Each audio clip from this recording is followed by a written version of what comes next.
विद्यार्थी मित्रांनो, YBD academy या यूट्यूब चॅनलवरती सर्वांचं स्वागत आहे. मित्रांनो, आजच्या व्हिडिओमध्ये आपण पोलीस भरती 2025साठी एकूण महत्त्वाची 15-16 जी कागदपत्रे लागणार आहेत, ती कागदपत्रे आजच्या व्हिडिओमध्ये डिटेल्समध्ये सांगणार आहे. या महिना जो चालू आहे, ऑगस्ट महिन्याच्या शेवटच्या आठवड्यापर्यंत जाहिरात प्रसिद्ध झालेली बघायला भेटेल आणि फॉर्म भरण्याची जी शेवटची तारीख असते, त्याच्या अगोदरची तुमच्याकडे कागदपत्रे असणे महत्त्वाचे आहे. त्यासाठी सर्वांनी मी सांगत आहे, ती कागदपत्रे तुम्ही काढून ठेवायची आहेत. आता बेसिक कागदपत्रे सर्वात पहिल्यांदा म्हणजे तुमचा परमनंट एकच मोबाईल नंबर असणे गरजेचे आहे. ग्राउंडसाठी, लेखीसाठी जे मेसेज येतात त्यासाठी परमनंट तुमचा मोबाईल नंबर एकच असणे गरजेचे आहे. त्याच्यानंतर तुमचा एकच परमनंट ईमेल ID असणे गरजेचे आहे. त्याच्यानंतर तुमचा या ठिकाणी जास्तीत जास्त 4-5 महिन्याचा फोटो, जुना फोटो चालतो. नवीनतम फोटो तुम्ही काढून घ्यायचे आहेत. त्यावेळेस फॉर्म चालू झाल्याच्यानंतर घाई-गडबड नको त्यासाठी. त्याच्यानंतर सही तर असते. त्याच्यानंतर तुमचे 10वीचे मार्कशीट असणे गरजेचे आहे. त्याच्यासोबतच गुणपत्रक म्हणजेच बोर्ड सर्टिफिकेट देखील तुमच्याकडे असणे गरजेचे आहे 10वीचे. त्याच्यानंतर 12वीचे तुमच्याकडे मार्कशीट असणे गरजेचे आहे. त्यासोबतच बोर्ड सर्टिफिकेट देखील असणे गरजेचे आहे.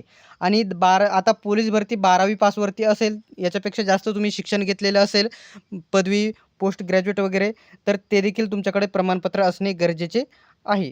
ठीक आहे. त्याच्यानंतर सर्वात महत्त्वाचं कॅटेगरीवाले मुलांसाठी जातीचा दाखला तुमच्याकडे असणे गरजेचे आहे. ज्यांनी काढला नसेल तर काढून घ्या. पोलीस भरतीचा फॉर्म भरण्याची शेवटच्या तारखेपर्यंत त्याच्या अगोदरचा दाखला तुमच्याकडे असणे गरजेचे आहे. तारीख असते त्यावरती. त्याच्यानंतर जे विद्यार्थी या ठिकाणी शाळा सोडल्याचा दाखला तुमच्याकडे असणे गरजेचे आहे आणि जे विद्यार्थी अजून पण शिकत आहेत त्यांच्याकडे बोनाफाईड सर्टिफिकेट असणे गरजेचे आहे. ते देखील तुम्ही आत्ता सध्या नाही काढलं तरी देखील चालेल.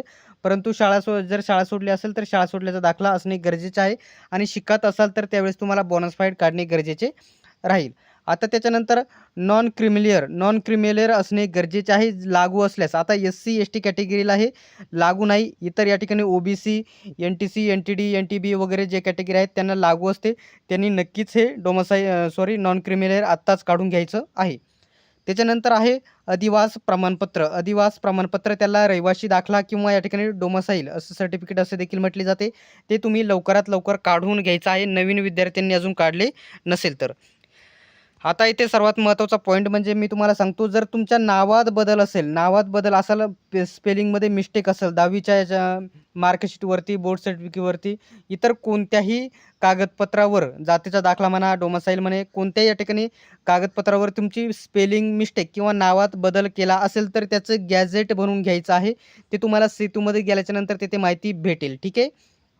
त्याच्यानंतर तुमच्याकडे बेसिक कागदपत्र म्हणजे इथे तुमचं आधार कार्ड अपडेटेड असणे गरजेचे आहे. ते अपडेट करून घ्यायचं आहे. नवीन फोटो त्याच्यावरती अपलोड करून घ्यायचा आहे.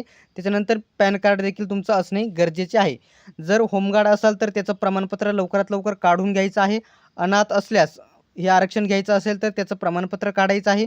प्रकल्पग्रस्त असल्यास प्रमाणपत्र काढून घ्या आणि भूकंप देखील काढून घ्या. त्याच्यानंतर माजी सैनिक त्यांचे डिस्चार्ज बुक वगैरे त्यांनी रेडी ठेवायचं आहे. खूप मुलांचा जो दुसरा प्रश्न आहे की याच्यासाठी लायसन कोणते लागते, तर ड्रायव्हिंगसाठी, चालकसाठी, फॉर्म भरणाऱ्यासाठी LMV-TRचं लायसन तुमच्याकडे असणे आवश्यक आहे.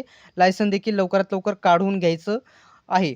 यावर्षी चालकसाठी एकदम कमी जागा आहेत तरी देखील त्याच्यासाठी कॉम्पिटिशन सर्वात जास्त असणार आहे. त्याच्यामुळे काढून घ्यायचं आहे. कागदपत्रांच्या बाबतीत कोणत्याही प्रकारचा जर डाऊट असेल तर कमेंट बॉक्समध्ये नक्की विचारा आणि अशाच प्रकारच्या व्हिडिओसाठी चॅनलला सबस्क्राईब नक्की करा. सर्वांनी व्हिडिओ शेवटपर्यंत बघितल्याबद्दल धन्यवाद. भेटूयात नेक्स्ट व्हिडिओमध्ये.